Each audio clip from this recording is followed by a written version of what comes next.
Date to your potential, inspiring, educating, and empowering single members of the Church of Jesus Christ of Latter-day Saints. Our hosts are Peggy Matheson, betrayal trauma recovery expert, and Sharon Collier, certified life and relationship coach.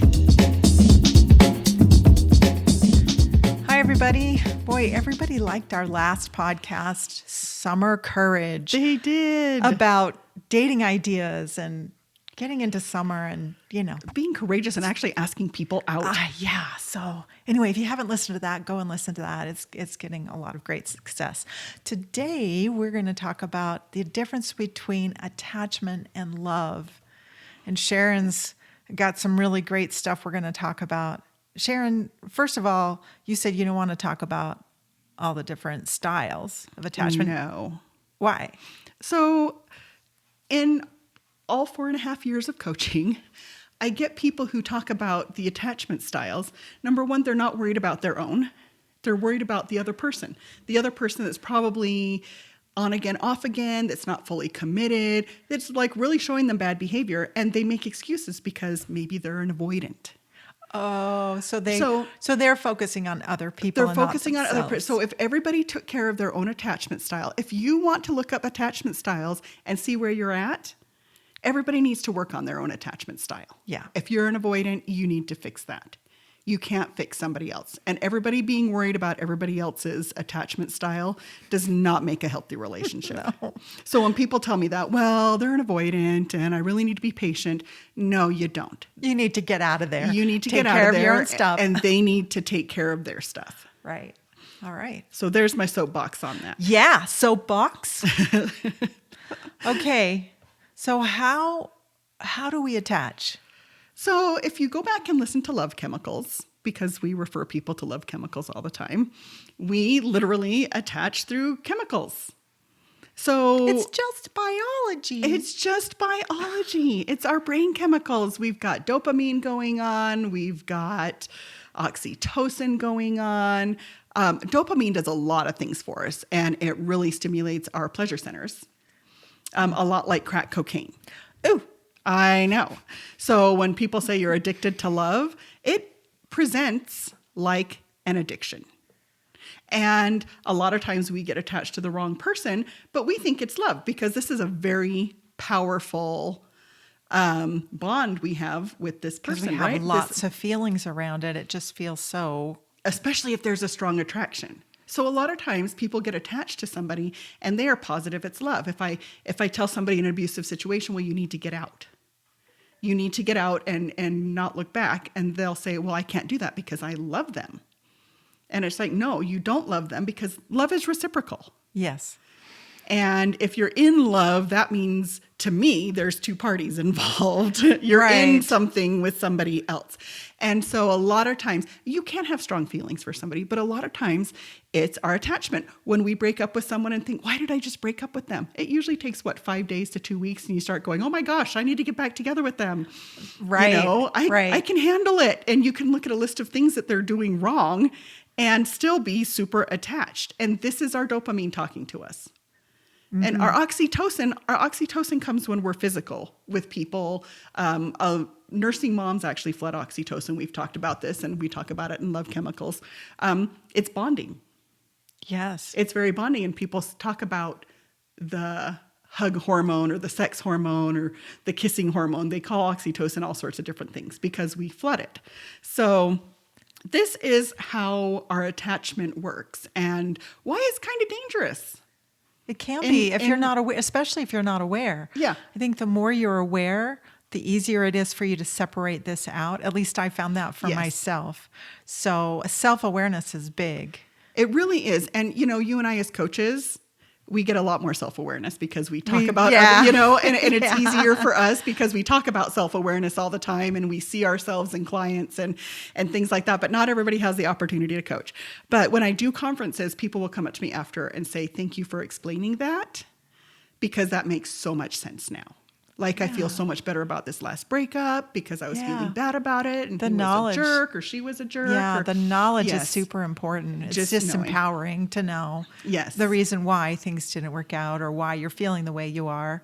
Super empowering. And such a big part in my journey personally to really detach myself from toxic people. Oh, yeah. because I'm just aware. Yeah. Yeah. Boundaries. Yep. So that's how we attach is Yes. the chemicals. yes. But that's not love. No, it feels like love. It's exciting. Dopamine and our pleasure centers. We produce dopamine if we go on a trip.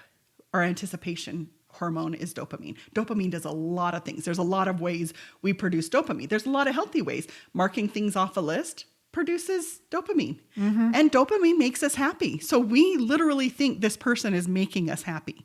And, we're going to talk about infatuation a little bit later. Sometimes our dopamine dies off. Sometimes it just kind of fades in the infatuation period. And it's like, oh, wait, I really liked that person. They were making me so happy. But that's the wrong attitude anyways. You need to be happy. Somebody needs to add to your happiness. Somebody needs to not make you happy. Right. We're going to talk about all of this stuff. Cool. Should we talk about the why? Yes. Why Okay. do we attach? Why do we attach? Things that make us attached is more what More we should, appropriate, yes, more yeah. what we should call Things this. that make us attached. We just talked about affection. When you are affectionate, even touching, holding hands can make us feel attached to a person, especially kissing. So anytime we're affectionate with somebody, this is our oxytocin flooding. And interesting fact that men don't produce as much as women. Women sometimes can produce 3 to 9 times more. Oxytocin when they're touching. Yes. So when my guy friends are like, how come I can't kiss a girl without her thinking we're getting married? It's their oxytocin going, woohoo, and they're very attached. We've talked about this Yes, we before, have. but it's worth repeating. It is definitely. to know that when you touch a woman, there's a lot more, this oxytocin is just off the charts for her. Right. So if she's putting up boundaries and not wanting to touch right away, guys, That's recognize that that's okay and that's necessary for her. But when you're really attracted to somebody, when our pheromone level is high, that's really hard. That's Yes, really, it really is. hard. You think about just being attracted to like one of your guy friends even, and back rubs and little touchy things here and there, and it just kind of connects us. It does. And like the crush is worse. It just gets worse. It's like he's in my group and he's just a guy friend and he's not interested, but wow, So, beware of the touch barrier, of breaking the touch barrier. And this is why I say, let's wait to start kissing. And we've talked about this a million times. Right. Everybody knows that's one of my soapboxes. Right. Is just wait till you find you have things in common. Because guess what? When all those chemicals and hormones start going, woohoo, But it would be so much better if you know that this is someone you could really go down this road with. Yes, that there's a you possibility have here. some other really great connections that work besides Yeah. just the physical. Well, and people start making up things they have in common. They start, it's like, oh yeah, well, we're both members of the church and we both like eating and drinking and we breathe air, and they start because, Yeah. there's not enough glue. So just be careful. Be careful with that one. Okay. Second one, spending time together. So these are the top These two, are right? These are the top two. Number one, affection. Number two, spending time together. Yes. Just spending time together. Yes. Like people who take care of the elderly that spend a lot of times they take it harder than the family does when they die because they've connected, just so much time that they've spent together. And that's, we're going to talk about some red flags earlier. That's why it's important we don't ignore red flags because the longer we spend with somebody, the more attached we feel. And we have all this history and we've put all this effort into the relationship and it just, it's just connecting us.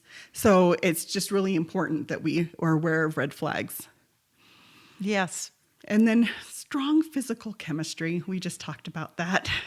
When you have a big pheromonal response, and for those who haven't listened to Love Chemicals, I'll just give you a brief. They say hormones come in through our nose. It's like we like somebody's invisible smell.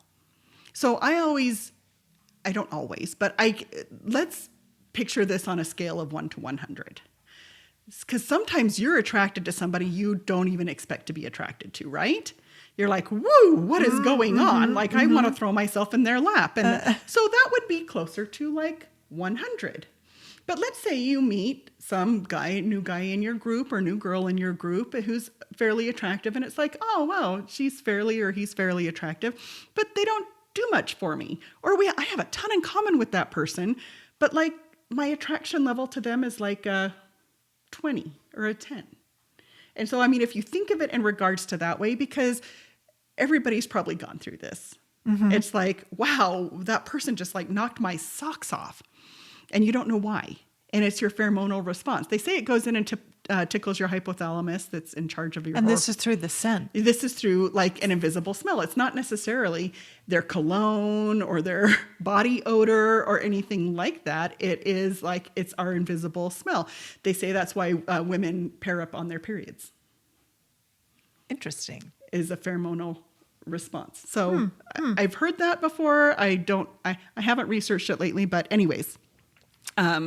It's a thing. So we need to be careful when we have a strong physical chemistry to someone, make sure again, we have enough in common if we're going to date them or not get into physical affection really fast. What I really like about this is that it's kind of piecing out the different parts of attachment, but also different kind of parts of what's a relationship's made of. Yes. And I think if we become aware of this, it's going to be really helpful for us to navigate through times when we meet someone and we have a high pheromonal response. Yes. And yet we realize that there's this great divide between them and us on other levels. Yes. So to be able to say, oh, okay, that's just what that is. Yeah. Rather than jumping to, oh my gosh, this must be my eternal companion. Yes, it's a spiritual thing. Yes. A lot of times it is very physical. Yes. Right. So just something to be aware of. The next one is when you just get super comfortable with someone.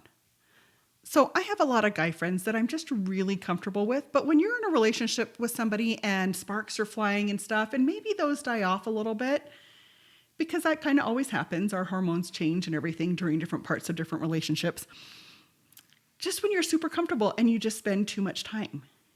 It's the time thing again. It's like I've spent all this time and we've got all this history and stuff, and people stick around for these relationships because you just are really attached. But that doesn't necessarily mean that that's your person. And while you're with them, and maybe they're not a bad person at all, but while you're with them, you're not finding your person. Correct. They're a placeholder. Yes. And that's hard, I think, for a lot of people to let that go and say, if you really want to find your person, you're going to have to let go of that placeholder that's keeping the place in your life where you want that person that's your special someone to be. And that's going to be challenging. Yeah, and sometimes this is just a person that doesn't ever want to commit. But they're comfortable too. So we have this working relationship thing going, and we kiss here and there and we snuggle and watch movies, but there's no commitment going on. And so just be aware of that kind of thing. It's like I've been hanging out with the same person for years. You're not finding the right person. Right. So just keep that in mind. Right. Okay. Service. Service does all sorts of things to our brain. We produce serotonin, but once again, we've got our dopamine, the people we serve, we get attached to. This is why it's actually a lovely thing in a marriage. You serve your spouse because it makes you more attached. What a beautiful thing. Yeah, what a beautiful thing. To kind of always be serving each other. But in a dating relationship, it's not always the best because it provides a connection that just sometimes isn't real.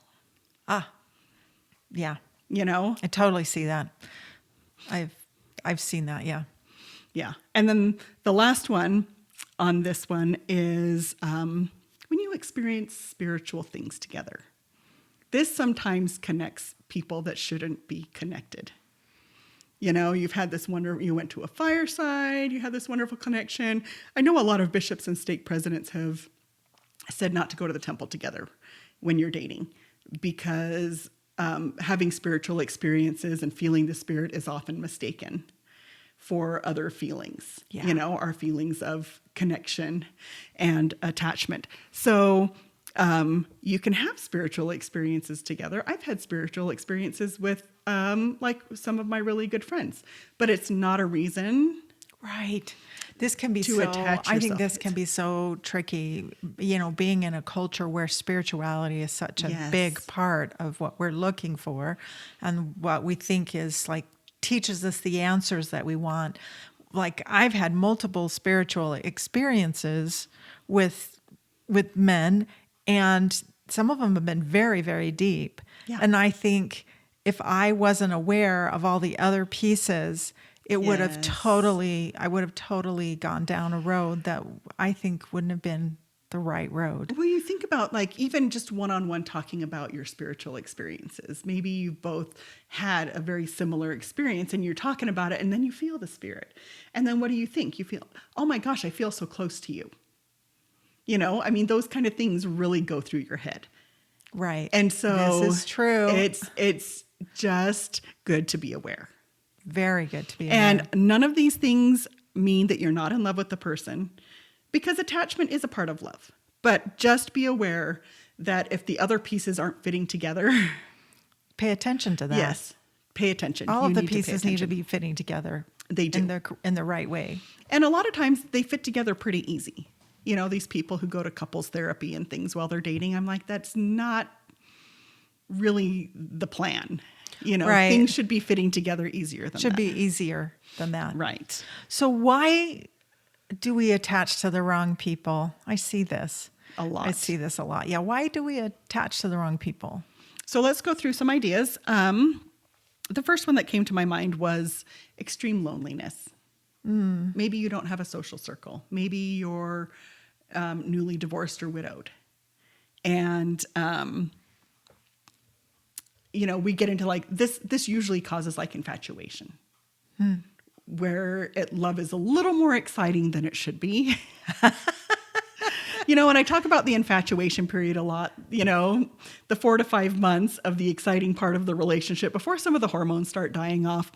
But a lot of people get into this fake love situation because they're just lonely and they need something to fill that hole. And, a relationship does that, whether the person is good or bad or, whatever the person is, they're just going to attach themselves to the first person that comes along. And we have a podcast on loneliness. So if We you do. haven't listened to it, go back and listen to that there's one, some because ideas. there's There's some- ideas yeah, there on how to handle that.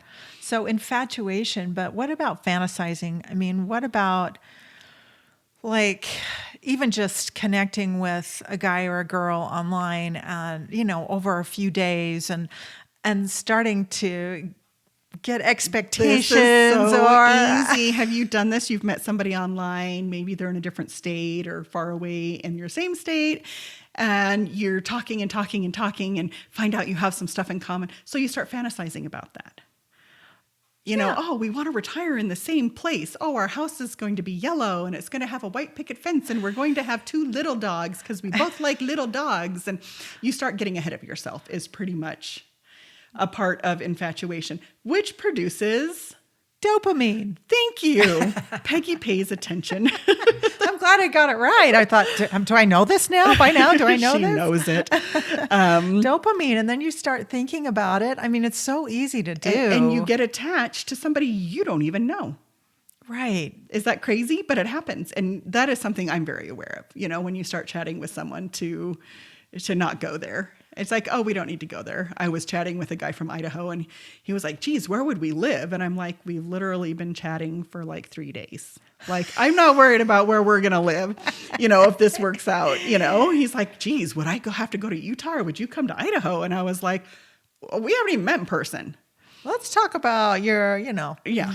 Yeah. let's talk about other things first. Yeah. So, Yeah. but it's easy to kind of fantasize and get in that. And that's kind of a part of our infatuation, but it does produce dopamine. So just be aware of that one. Yeah. I think that's a really, really easy trap to fall into. Oh, it's so easy. Well, because we're all excited about it. I mean, Yeah. Especially if you've been single a while. Yeah. You long for that connection. You long for that person that's, you're going to get together and you're just going to fly and it's going to be great. And Right. I speak for myself. I get into conversations. I'm like, oh, this seems like this is fun. This is, Yeah, and then all of yeah. a sudden it's like, Bleh. yeah, like where's this going to go? And, yeah. So Yeah. just make sure you're not in the place of extreme loneliness though, because That'll protect you from that. Yes, if you have a happy social life and you're out doing positive things, you're not going to be such a victim to this extreme loneliness where, we can get in infatuation situations. Right. Wow, that's a mouthful. Infatuation situations. You don't want to get into an infatuation situation. It kind of rolls off the tongue now, doesn't it? All right. The next one would be a self-love deficit. We've talked about this before. We also have a podcast on self-love. We do. So we're looking for someone, I don't love me, so you need to love me. Because if you love me, maybe I'll love me. Or if you love me, maybe all the things my ex said about me aren't true. So these are ways that we get attached. When we are vulnerable like this, we get attached to the wrong kinds of people. Yes. So this should tell us that we need to make sure that we take care of these things within ourselves before we start, dating and everything, because otherwise we end up attaching to the wrong kind of person. Yes. So the self-love deficit, just make sure you're in a good place with yourself. And that includes a lot of things. So listen to the podcast. We went right into it in the podcast. We did. There's a lot. Okay. So sometimes we attach ourselves to the wrong person because they fill a need or they validate our insecurities. So maybe we're always having car trouble and they know cars really well. I've seen this. Haven't you? Not in my own life, but I've seen it. Yeah. And it's like, oh my gosh. Or maybe you're in an older home and this person just knows a lot about electricity and plumbing and things that you need. So they're filling a need and you're like, how on earth can I break up with, what are they going to do? Filling a need for a social life too. I mean, if you don't have other things you're doing that you love to do, friends and community that you're doing things with, and you're just focusing on that one person, that's filling a need. It sure is. That, just be aware of that. Yeah. And then validating your insecurities. Sometimes we are left with a lot of insecurities based on things that people have said to us, our parents, our exes, negative people in our life. So if somebody's validating that in an opposite way, or even you mean helping you feel like so you're not insecure? Yes. So like the things that you feel like you're lacking, they feel like you're not, or they'll validate that so you don't feel like that. They're an outside source making you feel good about yourself in ways you don't feel good about yourself otherwise. Yes. Or they really speak your love language when maybe like your ex or your late spouse or somebody didn't. Oh, that's been a problem. I've seen that where you start dating someone who's the opposite, or you think is the opposite of your previous partner. Yes. In ways that you're like, oh my gosh, this feels such a need. And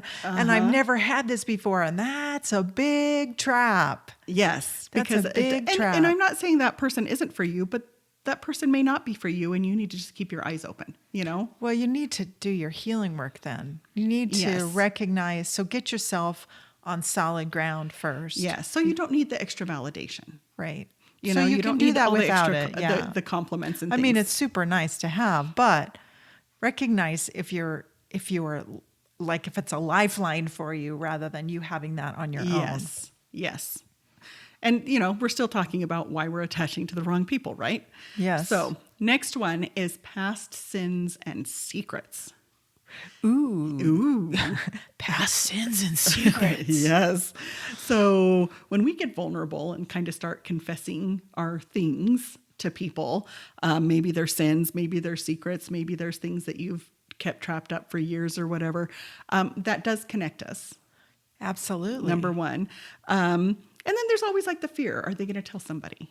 Oh, they know all my garbage.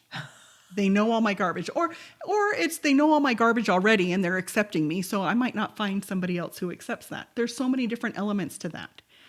When you start getting vulnerable with people, especially over things like, we're all LDS, things, sins and secrets. Yeah. Maybe crimes, maybe whatever. But this is another reason why people do connect to the wrong person. Breaking the law of chastity together. I've coached many people that think they are stuck in this relation because they have broken the law of chastity together. So they might as well stay together, or they've bonded over that and they're both sinners. There's all sorts of aspects to this one as well. Yeah. If you break the law of chastity with somebody, and maybe not all the way, but even a lot of the way, that does not mean you are stuck with that person. Yeah, you can pull out of that. You can get out of that. So that is not a reason. And that's a lot of times, especially if we're kind of talked into that, where that's not a comfortable situation, but we get talked into it, then it's like, oh, well, the deed is done and now I'm a bad person with them, or there's a lot of aspects to it.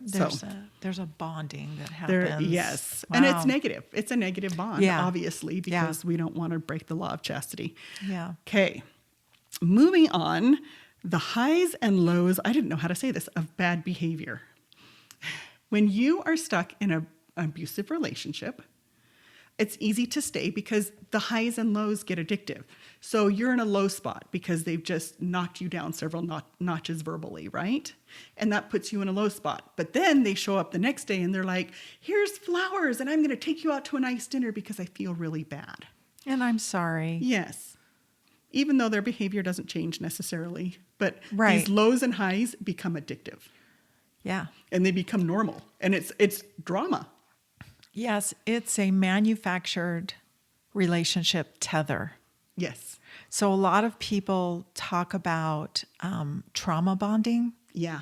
and trauma bonding is actually not what we do in abusive relationships. The trauma bond is if, Sharon, you and I were in an earthquake together. Right. We have that bond of actually having that common Yes. trauma together.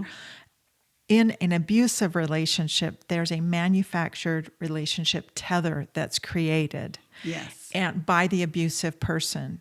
And we've talked about this before, haven't we talked about this Oh, yeah. before? Yeah. And So the trauma it's bond. called That's Not Love, and it's about abuse if you haven't That's heard Not it. Love. Yeah, that's one of our highest listened to podcasts, which is super interesting, right? So it is a manufactured relationship tether, and it keeps pulling you back in. Yes. And the reason that it's important to recognize it's not a trauma bond is because it feels like when you say a trauma bond, you have no power over it. Right. Like it's always going to come back at you. You're going to always be vulnerable to another person to get you into a trauma bond. No. You have power. You can reclaim your voice and your power. It can be really, really challenging, but if you get the right help, you can do that. But just to be clear, this is a relationship manufactured. It is Yes. made up. And when someone's doing this to you, it could be from their own trauma. Yes. Or it could be because they are an aggressive personality. And that's a lot of times what it is. They're just about control. Yeah. The number one thing is you need to get out of it. But if you're vulnerable in some of the other ways we've talked about, like love deficit, loneliness, Yes. past sins, if you're you a haven't, target for this. you're a Yes. target for this. Yeah. So this is how you strengthen yourself as you do your healing work. But I just wanted to bring attention to it because people don't realize they're in it. Oh, exactly. People don't realize that these highs and lows, it's like, oh, he is good, or oh, she is good. She's trying to make up for this bad behavior. They really aren't so bad. Right. But literally those highs and lows, it's like you get addicted to this drama. It's trauma. Right. Drama. I'm not Trauma, sure. drama. Anyways, but that's what it is. And so you need to be aware of that because it's exciting. The lower you come from to the high is far more exciting than if it was just a very stable relationship, which sounds weird, but you need to make your stable relationship exciting if you need excitement, Right. And that's not, that is a very important part, but you want to start with a stable relationship. Yes. And not one that takes you high and low. Yes. And that keeps you always in this place of wondering Yeah. and longing. Well, and then you're confused all the time or you're on eggshells. Right. If you feel like you're on eggshells at any point in any relationship, that's a huge red flag. Yeah. That's just not a healthy relationship. Speaking of red flags, should we go? there's ways, there's things that we need to look for, right? Yes. In addition, because we're Add going on. to touch on, yes, we're going to Super talk important, about though. a couple other things. Some of the red flags to look for. Nobody wants to think they're desperate, but desperation is one of the things we need to, it's a trap we get caught in. Okay. Kind of like the loneliness. Mm-hmm. But people, and everybody goes, I'm not desperate. So desperate situations would look like my ex just got married, so I need to pair off fast. All my friends are getting married. Maybe I'm running out of money. I'm running out of time. And I need to, maybe I'm getting older. Yeah. So obviously, to not be in a desperate situation, you need to be living a life that you love, right? You need to have, good hobbies and interests and a good social life and be practicing your spirituality and all our basic human needs need to be met so that we're not in a desperate situation, because that does get us attached to the wrong people. Right. And if you're feeling some desperation, that's okay. Acknowledge it, but you don't have to live in that place. We talk about that all the time. You don't have to live in that place because you can't. That comes and goes. I mean, with all the things we've talked about, if an ex gets married or, any number of the things we've talked about, it can feel desperate, but you don't have to live there. No. And, just being aware and being able to put a name on it. Okay, I feel like I'm putting myself out there in a desperate way. I'm just in too much of a hurry. Yeah. If you feel that way, then it's time to take a step back and maybe fill your own bucket for a minute. Right. Maybe get that extra job, And if someone else is feeling desperate to you that wants to go out with you, that's a big red flag. If somebody's rush, because really there's no rush to it. Right? That's right. Eternal perspective. Exactly. It's not just about this life. It's not. And and people think they need to rush into things so they don't break the law of chastity. Just have it in your brain that you're not going to break the law of chastity. Right. Make that decision ahead of time. Yeah. And hopefully. And when things start happening, put up your boundaries. Yep. Put the little brakes on. Yep. Okay. Another little trap we fall into is we ignore early red flags. Mm-hmm. I've seen people I used to do this when I first started dating. Right. It's like I can take that, or you kind of push it aside. I haven't seen him. Oh, I need to give him another chance, or I need to give her another chance. Yeah. When really, honestly, when we start seeing red flags, people don't realize that you're allowed to speak. If you start clarifying, sometimes they're not red flags, sometimes they're more pink. And maybe they'll turn to white.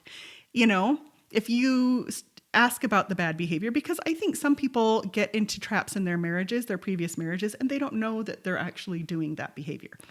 True. And I think that's very true. Very fair. Red flags are tricky, but if you've got a really good person and there's some behaviors, I tell people clarify. Absolutely. Communicate. Open up your mouth and clarify and just say, hey, you know what? I'm confused by that behavior. That is my favorite line. I'm confused by that behavior. Yeah. That's a great line. Yeah. It's like, okay, what happened last night I was a little confused by. Can we talk about it? And can you clarify? Because to me, it looked like this.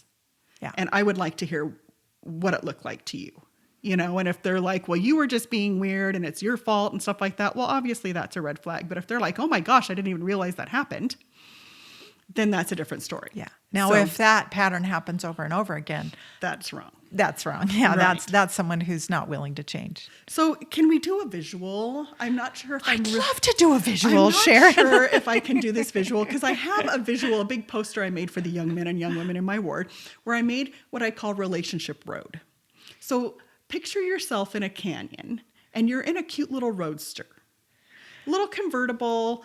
But the roadsters don't go really fast. So we're taking our time, right? So first, we would pass what I call the mountains of fun, because we want to have fun together, right? And this is putting together a good relationship anyway. So we pass the mountains of fun, and we put some attachment in our trunk.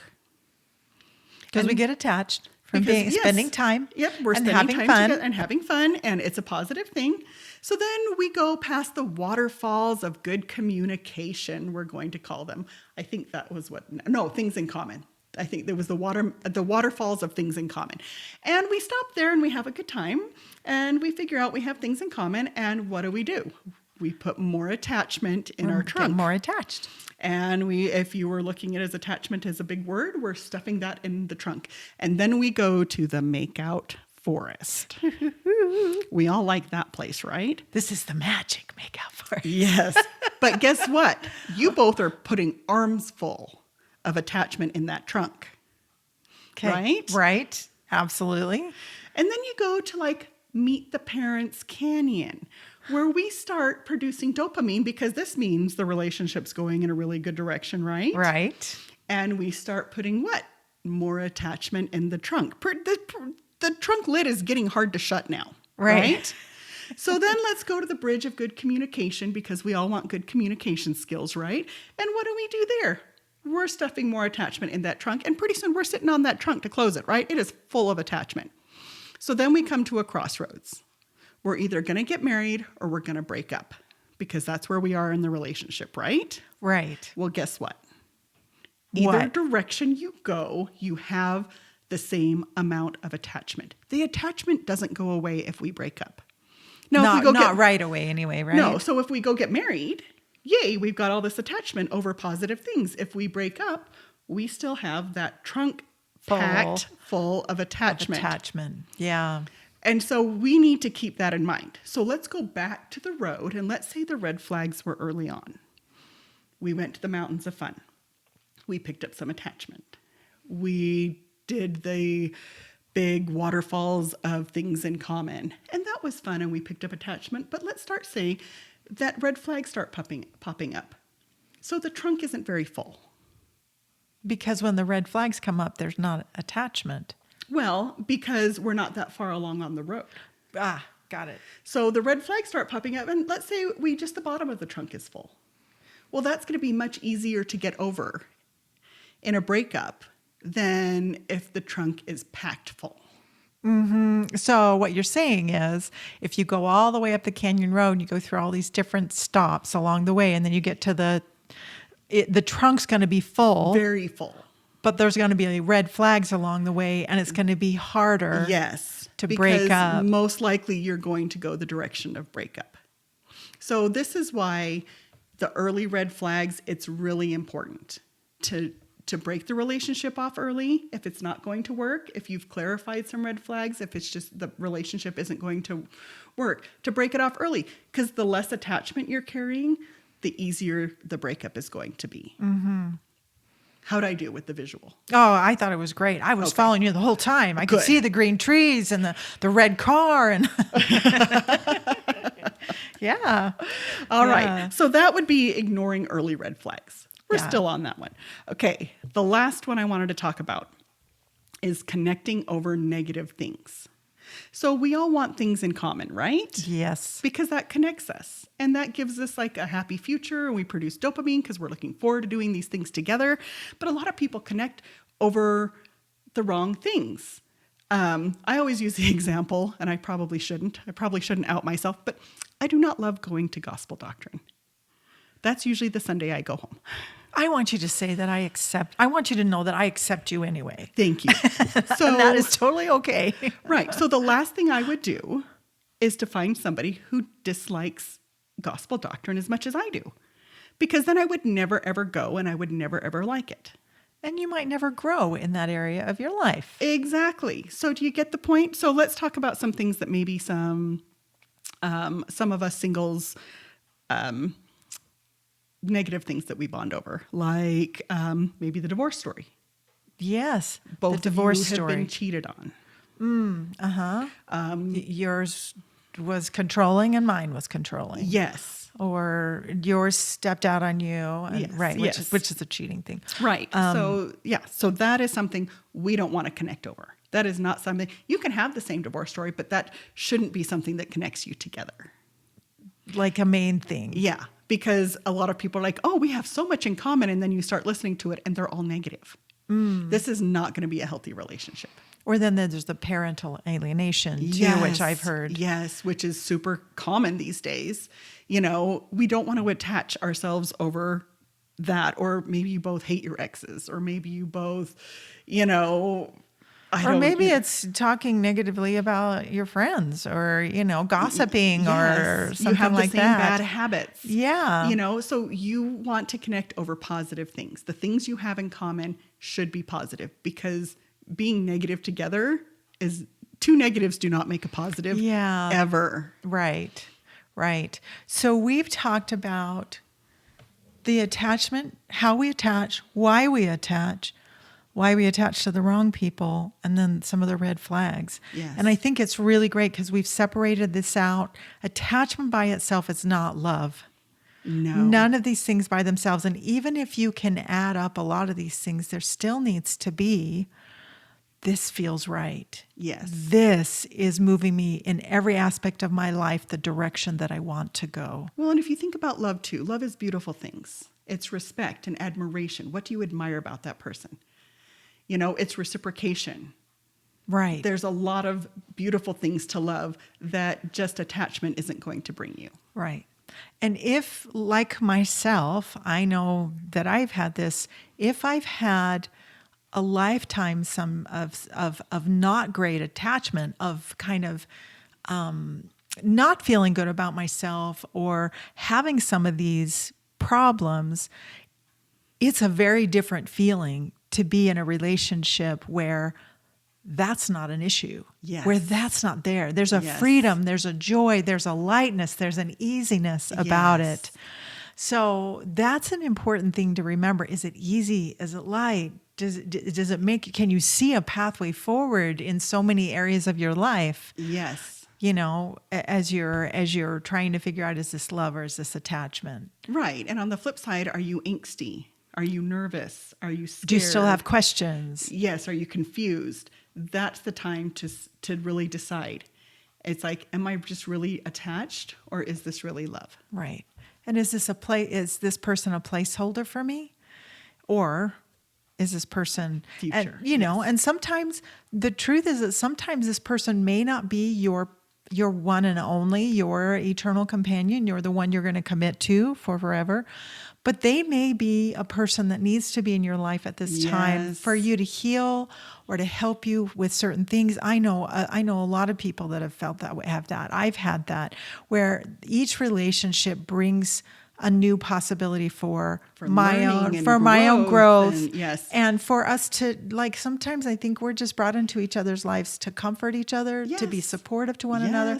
But that doesn't mean sometimes we still need to get learn to how choose. To be treated right. Right. Exactly. And so it's like, you can say you've turned a corner in this dating situation, in your dating life, if you've dated somebody who treats you really well, even if they're not the one. Right. And I think that's very valuable. Yeah, it's really valuable to recognize that. Just because you've had a lot of great experiences with a certain person doesn't necessarily mean they're your forever person. Right. So, but they can still be a valuable part of your journey. Thanks, Sharon. This has been super valuable to me. Well, awesome. And thanks for listening, you guys. Hope you got a lot out of this. And thank you for sharing. We love it when you share. It helps us to be able to reach more people and help them in their life. All right. Bye. Bye. Thank you for listening. We hope you enjoyed today's episode and that it inspired you on your dating journey. Please share this with anyone you think might benefit from what you've heard today and click the button to follow us. You can reach either Sharon or I at datetoyourpotential.com. We work with people who are single or married. We want you to know you are not alone. We support you. We are in this with you.